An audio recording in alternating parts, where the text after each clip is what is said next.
We were going to be talking defensive line, head coach, play calling, and quarterback all offseason. All right, let's talk to our main man, Oakland's finest, the pride of Bishop O'Dowd High School, former Raider linebacker, now on the Rams pre and post, also calls college football games for ESPN, does a hell of a job doing that. Our main man, 5'2". We even get a Warrior ticket here if we want to. Kirk was disappointed in us, Shasky. Why? We had to bump him last time. He goes, come on, dog, you know I can talk Warriors. I was like, I know, Kirk. I've been trying to get you on the post-game show for so damn long here when you get back to the Bay. Kirk, man, good morning, man. Thanks for joining us this week. Man, fellas, great to be with you as always, man. How we doing today? We're doing all right. I feel better, but I'd be lying to you if I wasn't watching that game. Look, you played the game. You're talking about the game for a long time. Look, I'm just calling it what it is. If you're going to go down and your season's on the line, go down shooting your best magic bullet, as in Christian McCaffrey. I couldn't believe they got away from giving this man the ball. Like he in a one-score, rain-soaked game where your quarterback looks a little sketch at best, okay? Hand the ball off to the best player on the team. Like, it was driving me insane. Yeah, I would agree with you a little bit there, Shasky, only because I felt like this was a game in which you realize that throwing the ball deep down the field was not going to be the case.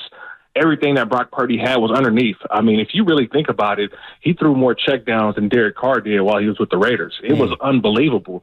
And so, to me, I thought you would rely on the running game just as much as the Green Bay Packers relied on their run game, right? I mean, I saw Aaron Jones breaking, tackles, and they said, you know what, we're going to run right at Fred Warner. I'd never seen Fred Warner that deep before. He was 6-7 yards deep making tackles, and I'm saying, what is going on here? So Green Bay had a plan, and they executed their plan. I thought the 49ers, they had to find a plan when Deebo Samuel went out, and so that's why I thought that they would lean on Christian McCaffrey more.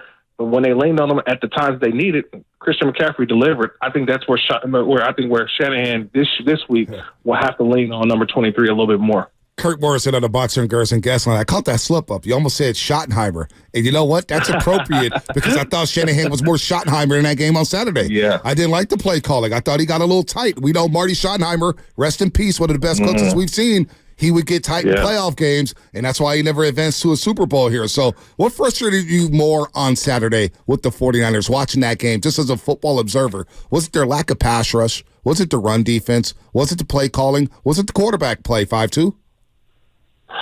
For them to keep relying on Ambry Thomas. I mean, that dude right now, you put Ambry Thomas out there, you might as well just put a sombrero on him.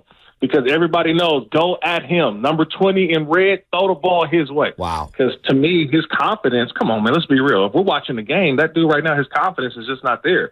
You don't have Talanoa Hufanga as well in that defensive secondary. This is a different secondary that we've seen. Yep. And so for me, this is a much different matchup. I mean, I think those were a bunch of teenagers. I mean, all them dudes can still get in the City Knights, the Green Bay Packer wide receivers. That's how young they were. And that's they were a still deep out pull. there. That is a deep pull. I'm just being real with you, though. But those young receivers were able to create separation, and they had a great day. And now all of a sudden you got a dude who I don't know if 49ers fans have seen him. I've had a chance to watch him since his days at Mater Dei High School, but Amon-Ra St. Brown is the dude. Wow. He is the real deal. And you team him along with Jameson Williams and then another guy who was really, really underrated and Reynolds, the wide receiver who was formerly with the Rams.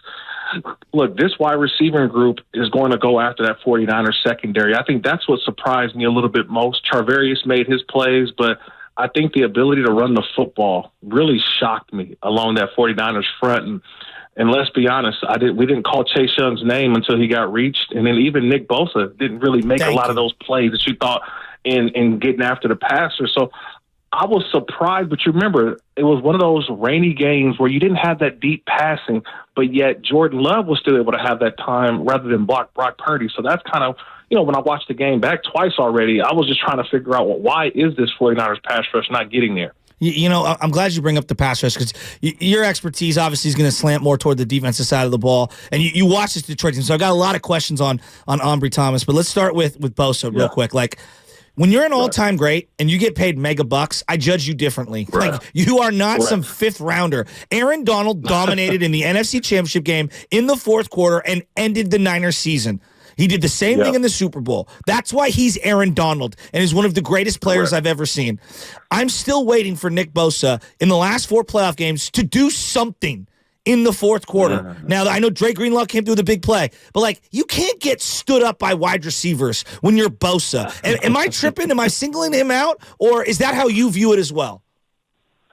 No, I think that you put those players on a different pedestal, right? We're talking about him, T.J. Watt, Myles Garrett, right? These are the guys who we consider the best in the game. And, I thought that was disrespectful having a wide receiver block you in the run game. But that's what happened, and it created a scene for Aaron Jones. This is one of those games where he'll have the opportunity this week to get after the pass a little bit. The only thing is that he's got a couple of dudes, right? When I look at the rosters of both teams, Niners and Lions, it's kind of crazy that the Spider-Man meme pops up because you start pointing at each other saying, man, they got the same dudes that we got. Yep. Trent Williams, Penei Sewell, I'm telling you, and I'm saying he's not there yet, but, man, you talk about a guy who's going on that same comp where Trent Williams is, and Taylor Decker's been in this league for like 15 years, it feels like. So you got two bookend tackles that are really going to make Nick Bosa have to earn it. It's going to be more on like Chase Young, right? The guys up front, Armstead, the guys in the middle are going to have to try to make some hay this week because it's going to be different. But I get what you're saying, Chasky. You need Nick Bosa to make his presence felt. Yep. To be honest, I think you're 100% right. We haven't felt that presence of Nick Bosa, who's a former Defensive Player of the Year. No, you're spot on, 5-2, and I'm glad you said what you said about Chase Young because after his first game with the 49ers against Jacksonville, everybody was ready to pay the guy. And I'm sitting here saying, well let's wait a minute here. Let's see how the rest of the season plays out. And now I think everybody's like, you know what? Chase Young can walk. I'm not paying him mega bucks here because he's had no impact. It is what it is. But I'm glad you brought that up about the defense. I want to go back to Brock Purdy for a second because Baldy, we just had Brian Baldy on. I know you respect him. Right. We all watch Baldy's breakdowns, and he's kind of been out on Brock since the Ravens game. He was waiting for the Ravens game. He was his biggest fan. He goes, let me see what he does against the Ravens. And Brock threw 4 picks, and it could have been 7. Where are you at with Brock Purdy right now? Because we see all the national discourse from your network, ESPN, and we see everybody talking on their podcast of Brock Purdy. Where are you at right now with Brock Purdy heading to this title game? You remember one of those games we used to play in elementary, and they used to always say, hey, one of these things are not like the other? Yeah. And that's kind of what it is this weekend. There's 4 quarterbacks. 3 of them were drafted in the first round. 1 of them wasn't. And the guy who wasn't is Brock Purdy, Mr. Irrelevant. All of that stuff comes into play. I think, look, Lamar Jackson and Patrick Mahomes, former MVPs in the league, they speak for themselves. Jared Goff has led a team to a Super Bowl already, and he's trying to do it again with the Detroit Lions. But when it comes to Brock Purdy, I feel like we can't ignore where he was drafted. We can't ignore the games in which we've seen from him. And look, last week people are saying, wow, Brock Purdy led. Look, and I'm not a Brock Purdy basher. I love the kid. I covered him when he was at Iowa State, man. He had some unbelievable talent there that he worked with as well. But last week he threw a check down. He threw an unbelievable, not always was it more of the throw or the catch by Ayuk on that last drive? And then he threw a nice honey hole shot. But then Christian McCaffrey ran the ball in. I'm not saying that drive was all because of Brock Purdy, but what I'm saying was that the team truly helped him out. And so I just haven't seen that moment just yet where I felt like, okay, he belongs with that group. Like, you know what I mean? We've all been to the club before. There's a VIP section. Mahomes Mahomes, he doesn't have to show ID. Lamar Jackson don't have to show ID. Jared Goff, his resume speaks for itself. I'm telling you, the bouncer's going to stop Purdy, right? Like, hold on. No. These are guys. These are dudes. I haven't seen you. I don't know you yet. So I think that's what, to me, for a lot of people nationally, even for myself, we just still need to see more. This isn't.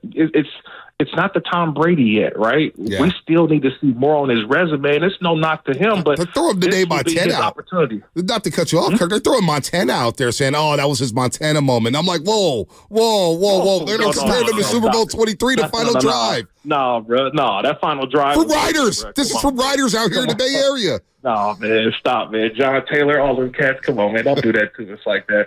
Man, he's got to do it, man. And this is.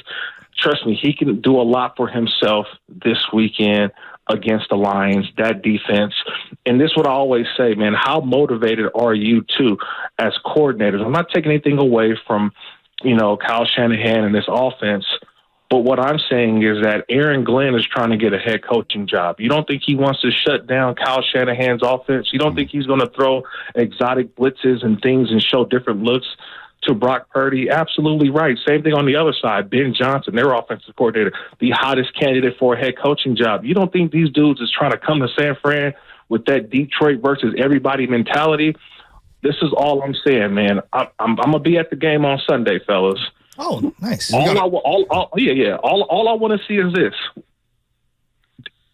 If the dude number 19 is not walking out with the boombox on Sunday, that's a different 49ers team. That's a different 49ers team. If Deebo Samuel is not walking out with Trent Williams in the boombox and they not having that same swagger, that's like all of us going out and we missing our best friend, our cousin. He's not with us. His health and availability, I think, messes with the psyche of the 49ers. Deebo's able to go, I feel like you good. He's not able to go, hey, man, you missing that one key piece.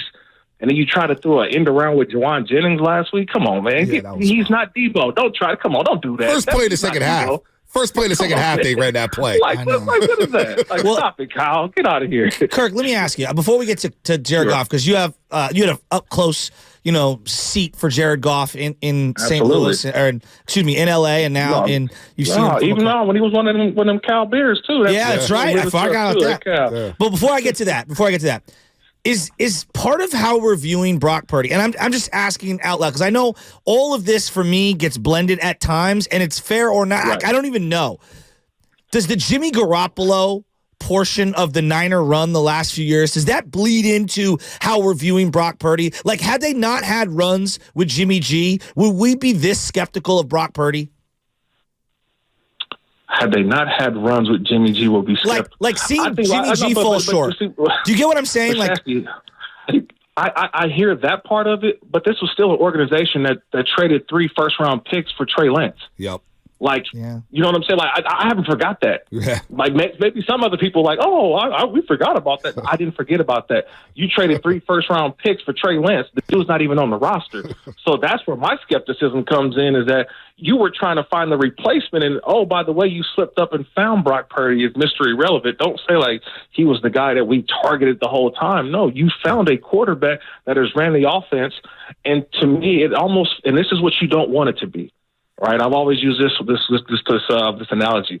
You don't want it to be milk, right? Because milk, it tastes good for a while, but it always has that an expiration date. And I think we're all waiting on that expiration date on Brock Purdy. Wow. Or is this going to be the milk that continues to keep going? Or is this almond milk? Is this oat milk?